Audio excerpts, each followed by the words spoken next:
Today we're going to talk about a shoe and a style that a lot of people don't forgot about.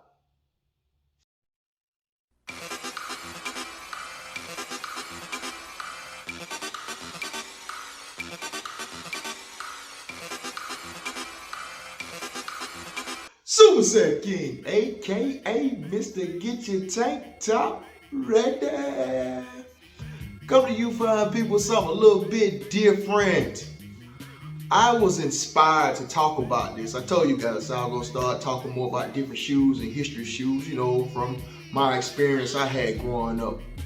I was inspired to actually talk about this because I noticed they got this new Travis Scott that's coming out. It's black and it got the fat laces on it. And it made me think, that's like, oh, so now we're gonna act like that's a new style now. So it made me start thinking back in the days, like the early 80s when I was a kid. It used to be two shoes that was like the king of shoes. Keep in mind, Michael Jordan was at North Carolina on his way to becoming a rookie in the NBA at this time. And at this time, it was about hip hop. We had some popular movies at the time.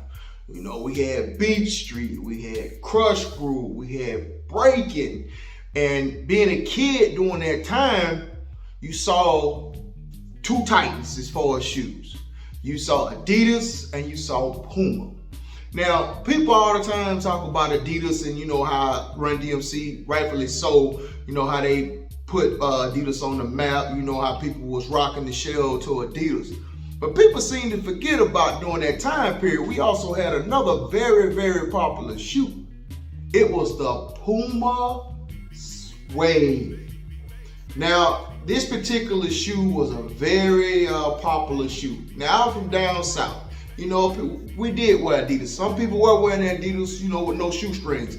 But the fat laces in the Pumas was a big deal. It was a real big deal, especially for breakdancing. Breakdancing was a big thing during this time period, and a lot of people had Pumas.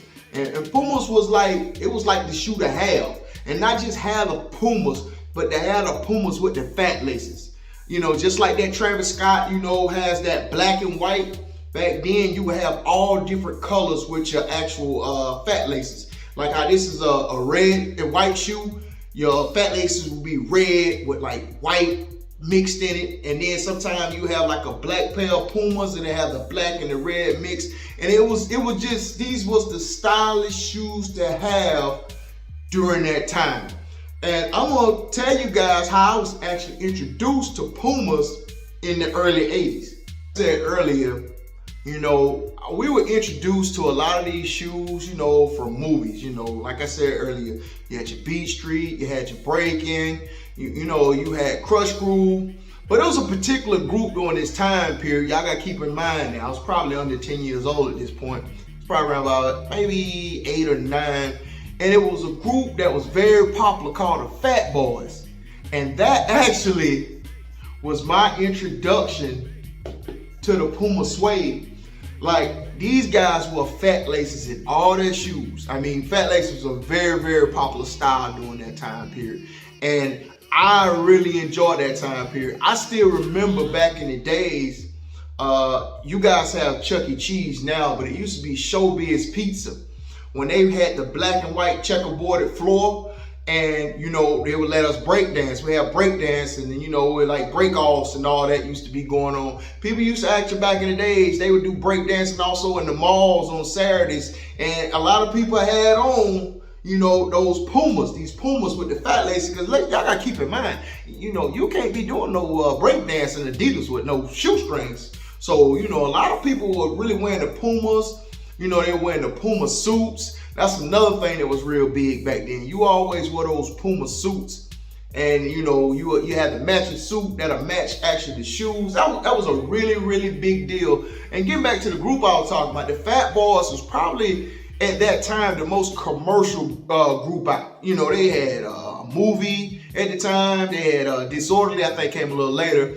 But we saw them on commercials, and they could rap. Like, to this day, I still listen to a lot of the songs that they had every now and then because these guys could actually rap. They had a slogan, they're the Fat Boys. But when it came to like style. And keep in mind, I'm young this age. I'm looking at this time, my favorite group, and they're wearing the fat laces. So all us kids, you can watch this elementary school, we all had fat laces. Even the kids who didn't have expensive shoes had fat laces in their shoes. That's how much of a trend it was at that point in time. Everybody had fat laces, no matter what you had, because they brought something different. They gave originality to a type of shoe, and they put your own style to it. And they came out with so many different colors during that time period.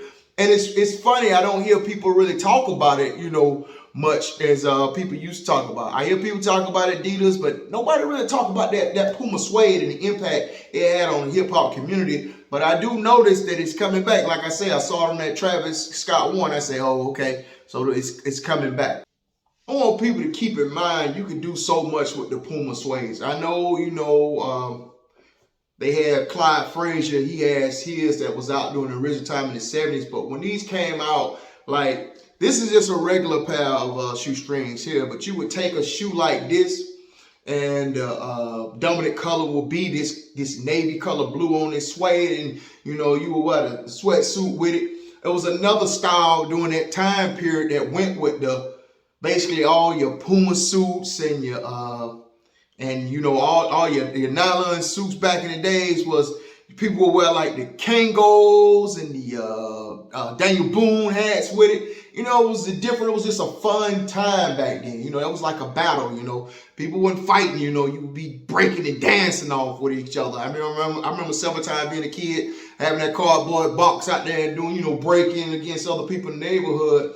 And, it's a lot of nostalgia like this for me. I know a lot of people, tend to forget about it. But, Puma was that deal, and a lot of people seem to forget Puma really was, that deal back in the day. And, to let you see, how I really felt about the fat laces, I say, what was that? So 10 years later, I actually picked this pair of Jordans up. Foot Locker table, $20. I told you guys this story already. This is the first retro of the Jordan 1.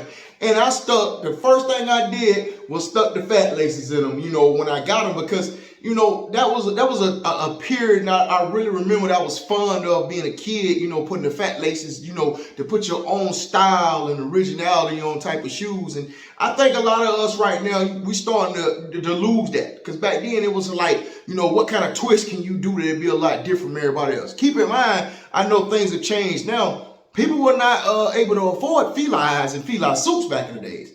Now, you had some Adidas suits was very expensive, and you had your Puma suits were expensive. People wasn't really, wearing that feline. It was kind of like upper echelon. That'd be like Gucci or anything to everybody today. But, we had our fat laces back in the days, and I'm happy to, to talk about this with people, because a lot of people forget about shoe history, It's styles come, styles go. But like I told you guys, I'm going to bring this type of stuff to you guys, just to talk about the old days, because the new shoes are great. They are great. But don't forget which, we got a lot of this inspiration, these styles from. But always remember over here, we keep the body tight, feet right. Later.